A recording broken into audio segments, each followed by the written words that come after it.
Jason, so you worked on Rampage most recently. Talk about that mocap experience. Yes, George in Rampage. It was my first experience doing performance capture, and I went into it not really knowing what to expect. So I started watching interviews with Andy Serkis and Terry Notary, trying to pick up what I could learn and what do I need to know going in. And I very quickly learned you don't need to know anything.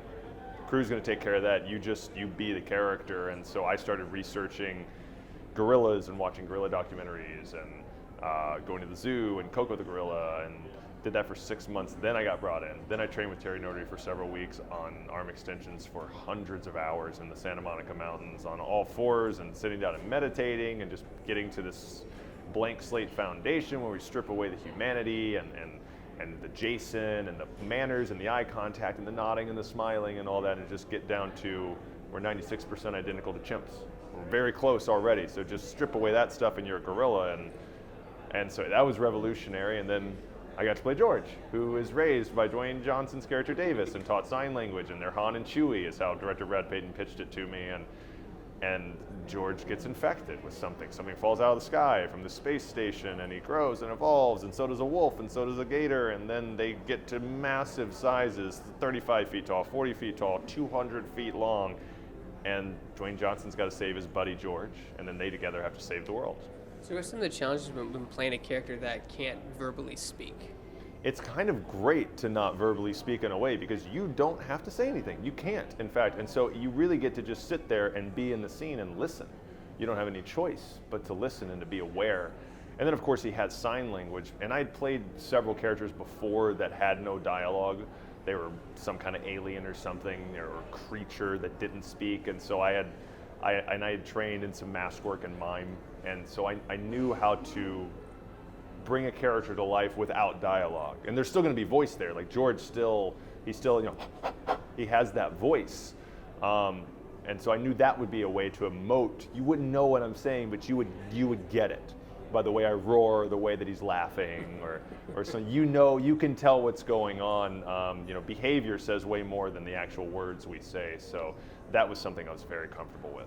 You mentioned all the training you did, but did you go back and play the old Rampage games? Because there have been like several iterations of that game. Yeah, I never played the arcade one, but I remember playing the one on Nintendo 64, World Tour, with one of my best friends when I was a kid. I played as George, he played as, I think he played as Lizzie. And I played it with him on Christmas Day. He got it. He's like, you gotta come over. And then I went and rented it from Blockbuster. And so I played them. Then I really want them, Warner Brothers, make a new one. I really want them to make a new one. They own Midway. Maybe when there's a sequel, they'll make one. I would love to see a brand new iteration of that with, maybe some kind of open world type stuff. Every game is open world. So I'd love to see what they would do with that today for a full-fledged $60 game compared to, 30 years ago. Do you play video games in your spare time? And if so, what do you like to play? Yeah, Nintendo, everything. We have the classic NES, the classic Super NES. We have the Nintendo Switch. We play that. I play that with my girlfriend. We play Mario Kart all the time. Breath of the Wild took my life over. Actually, when we started training, like the week we started training for Rampage, Breath of the Wild. So now when I play Legend of Zelda Breath of the Wild with the music and everything, it reminds me of that excitement of we're training, we're getting going for Rampage. It's very nostalgic in a weird way for me. I've played all the Blizzard games, Diablo, Warcraft, StarCraft, World of Warcraft stole my life for a few years for a lot of played time that I won't reveal here. So all video games, we have a PlayStation. I've always been a gamer, whether it's consoles, handhelds, PC. I have every Nintendo console from Nintendo to Switch. I have every handheld from Game Boy to 3DS. I'm a huge nerd.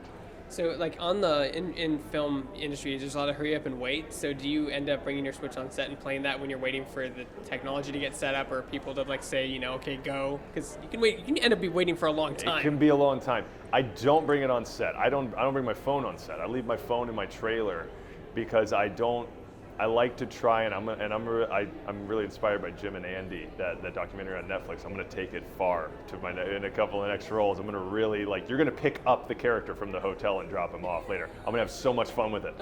But with George, especially being a gorilla, I didn't want to come out of a take and then be like, let me check my Instagram real quick, and oh yeah, I'm ready for a take. I leave it in the trailer, and I try and be ready to snap into character at any point, or if I need to, I'll be in character for an hour before we're going to do some shots, and I'll hold it for an hour, 2 hours, 3 hours, however long we're going to do it between takes, if it's that demanding, like if it's one of the emotional scenes that George has. But I definitely have my Switch back in my apartment in Atlanta, and I would go home and be like, all right, I'm going to sit down and play some Mario Kart or some Zelda or something. What's it like seeing this mocap technology evolve for this? It started really at like Lord of the Rings is when it really started to do more mainstream, and now it's gotten to the point where you can do it on set. Yeah, it's cool to see that. I'm a huge advocate for it. I'm actually on the committee at SAG-AFTRA for performance capture, and so I love learning about it. I love educating people about it, and it's really amazing to see where it came from. Before there were even dots capturing this, it was really just filming Andy Serkis' face and then filming it again in a volume, in a sound stage on a carpeted area, to, okay, now we're going to use dots on your face. Okay, now in Planet of the Apes, we're going to take you, we can do it on set, and now now it's Dawn of the Planet of the Apes, we've got to deal with cold weather and rain and all this. It's amazing to watch it continue to evolve, and there are aspects of some things in Rampage that I had never seen in a film. I don't think I'd ever seen a performance capture character constantly growing and evolving. Every scene is a different size. Every scene there's a different eye line, and we have to take into effect his weight and his width and all this. And so it's amazing to see where it's going to go, because now there's certain apps. They're very, they're not They're very crude. They're crude, yes, yeah. But you can just, right here, and it'll turn you into like a teddy bear or something. So I know the next step is they're trying to remove all the dots, remove everything, and then they can even capture bits of you, and anybody else can then do a voice. And like there was a video of, I believe it was Jordan Peele, and it was him doing an Obama voice. But it was a video of Obama, and Obama's mouth was moving to it. It looked like Obama was speaking. So they're really taking it to the next level now. It's going to be, where's it going to be in 10 years? Like, it's going to be crazy. I know they're not going to need to replace actors. I've talked to visual effects supervisors about that. They're like, no, it's way too difficult and way too expensive. To do the shot in Blade Runner 2049 where they brought her back, that is way too difficult. We always need actors. But it's an incredible tool. It's pure movie magic, and it's just growing. Now, Andy Serkis is known as, I guess I would call him like the George Lucas of motion capture. Yeah. Did you when you got the role or after you finished the film, did you do lunch with him and talk about your experience? Did he talk to you or anything? Did you reach out to him at all? I met him a few months after we were finished. They were doing a screening of War for the Planet of the Apes, and senior visual effects supervisor Joe Letteri was there, and he worked on Rampage as well. And so I went to that screening, and we got introduced to each other and nerded out a little bit about gorillas, and he learned about Rampage and was like, I gotta check this out. When is that? When's that coming out? And so we took an Apes Together Strong photo, which was a nerd out moment for me. But I've looked up to his work for so long, and so now to get to meet him, because we have similar work under our belt, and hopefully get to work together in the future, it's really surreal, and it's quite a dream come true. And he's a constant source of inspiration and a huge advocate for performance capture and what it can be and what it can do with the Imaginarium, with his studio in London, and he's just such a great guy. I definitely hope he gets to spend some more time with him.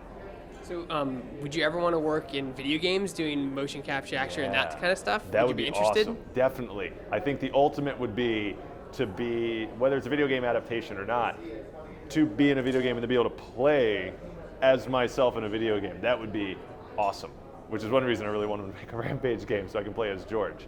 But being the video game nerd I am, I would love to be involved in video games in some way.